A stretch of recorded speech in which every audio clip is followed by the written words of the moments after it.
और ये एक ड्रॉप चला गया। और इतना एक जहर का कतरा हट्टे कट्टे इंसान की जान लेने के लिए काफ़ी है। देखें, ये है वो हमारा नाजा नाजा, फन फैलाता है।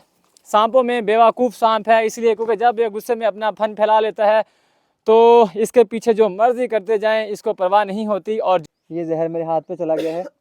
एक और चीज़ मैं बताता चलूँ कि जो जहर होती है इसका वेनम अगर आपकी स्किन पे लग जाए तो कुछ नहीं होता, लेकिन अगर आपके जिस्म के स्किन के ऊपर कोई ज़ख्म है छोटा सा भी, और अगर ये कतरा लग गया तो उतना ही जहरीला होगा जितना एक जहरीला सांप काट ले। जब जब इंसान कुदरती माहौल को तबाह करके अपने ज़ाती मफाद के लिए कंस्ट्रक्शन का काम करता है तो उसका सबसे ज़्यादा बुरा असर वहाँ मौजूद वाइल्ड लाइफ पे होता है। तो काफ़ी लंबा सफ़र करने के बाद हम पहुँच गए हैं वहाँ पे जहाँ पे सांप नज़र आए हैं। इस हवेली की कंस्ट्रक्शन के दौरान यहाँ पे काम करने वाले मज़दूरों ने 2 काले रंग के सांपों को देखा है। और इस पूरे इलाके में जब भी इस तरह की वाइल्ड लाइफ को देखा जाता है तो टीम वाइल्ड रश की हेल्पलाइन पे कॉल होती है और हमारी टीम की कोशिश होती है जल्द अज जल्द वहाँ पहुँचें, लोगों को एजुकेट करें और उस स्पीशी को रेस्क्यू किया जाए। तो आप लोगों का सवाल होता है कि जी इतना सफ़र करने के बाद भी सांप कैसे मिल जाते हैं। वजह ये होती है कि जब भी हमें रेस्क्यू कॉल होती है हम कहते हैं कि उसके ऊपर नज़र रखनी है, हम जितना जल्दी हो सकते हैं पहुंचते हैं। अगर आप इधर से देखें तो इस जगह पे देखा था,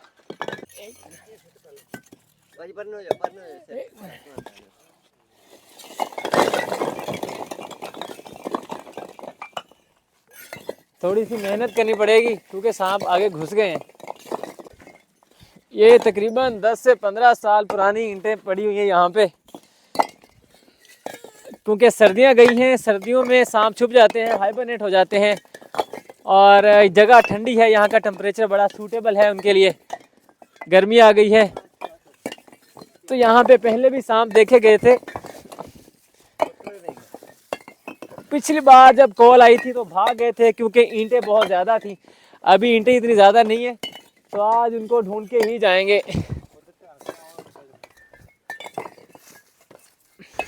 छोटी से छोटी दरार भी बड़े साइज़ के छुपने का ज़रिया बन सकती है। ईंटें, कबाड़ और इस तरह बिखरा हुआ सामान सांपों के छुपने की पसंदीदा जगह होती हैं। इसलिए ज़रूरी नहीं कि यहाँ सिर्फ़ एक सांप हो, यहाँ कई और सांप भी हो सकते हैं।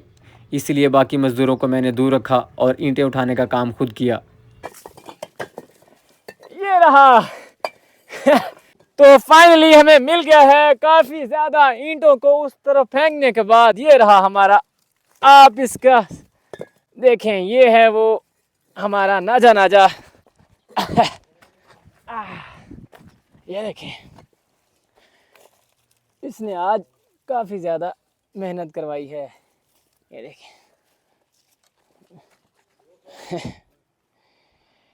स्पेक्टेकल कोबरा, इंडियन कोबरा, नाजा नाजा, इसको मुश्की, नाग, फनियर, फन वाला सांप कहते हैं और इसकी दहशत ही काफ़ी ज़्यादा होती है। लोग इसके बारे में बहुत ज़्यादा गलत अफवाहें रखते हैं। हमारे लोग सोचते हैं कि अगर इसको मार दिया जाए तो ये पीछा करता है, ये दूध पीता है और ये आंखों में अपनी तस्वीर बना लेता है, जबकि हकीकत में इसका कुछ भी लेना देना नहीं है। अभी इसको एक खाली जगह पे छोड़ते हैं। ये देखिएगा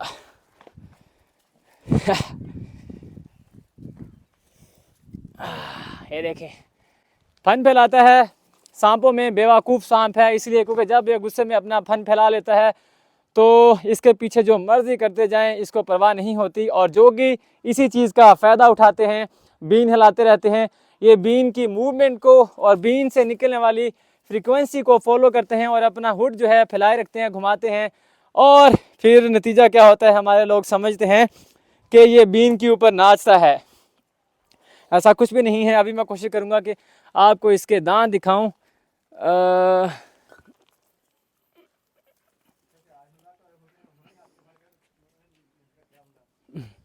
ये देखें, अभी मैं आपको इसके, ये देखें, ये इसके दो जहरीले दांत हैं। चल भी मुंह खोल। ये देखें, ये देखें, आपको इसके 2 वेनम फैंग्स नज़र आ रहे होंगे और यहाँ पे होते हैं इसके वेनम ग्लैंड्स। पंजाबी दसा उर्दू अच्छा जी, अत्थे दी जहर दियां थैलियां होंदियां इत्थे, अच्छा ठीक है।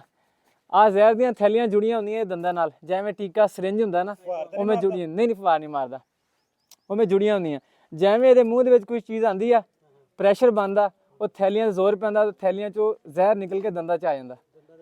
ਹਾਂ ਨਿਕਲ ਜਾਂਦਾ ਅੱਗੇ, ਠੀਕ ਹੈ ਜੀ। ਹਾਂ ਜਿਸਮ ਚੱਲ ਜਾਂਦਾ। ਆ ਦੇਖੀ ਹੁਣ ਮੈਂ ਜ਼ਹਿਰ ਕਰਦਾ, ਇਹ आ थैलियाँ दबावांगा ना, आ देखो ज़हर, ये देखें, इसकी मैंने थैलियों को प्रेस किया है और ये एक ड्रॉप चला गया। और इतना एक जहर का कतरा हट्टे कट्टे इंसान की जान लेने के लिए काफ़ी है, ठीक है जी।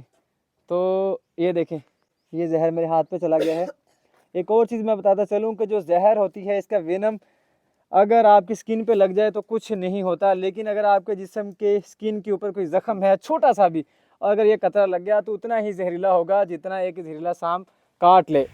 यहाँ पे काम करने वाले मज़दूरों का कहना था कि इन्होंने 2 सांपों को देखा है, इस वजह से हमने एक सांप को रेस्क्यू करने के बाद जल्दी से दूसरे की तलाश शुरू कर दी। ये अभी हमारी इस पाउच में चला गया है, फ़िलहाल इसको आर्जी तौर पे बंद करेंगे क्योंकि 2 देखे हैं, कोशिश होगी कि दोनों को ढूंढें। थोड़ी सी ईंटें बची हैं, देखिए ज़्यादा नहीं है, कोशिश करते हैं कि दूसरा ही मिल जाए।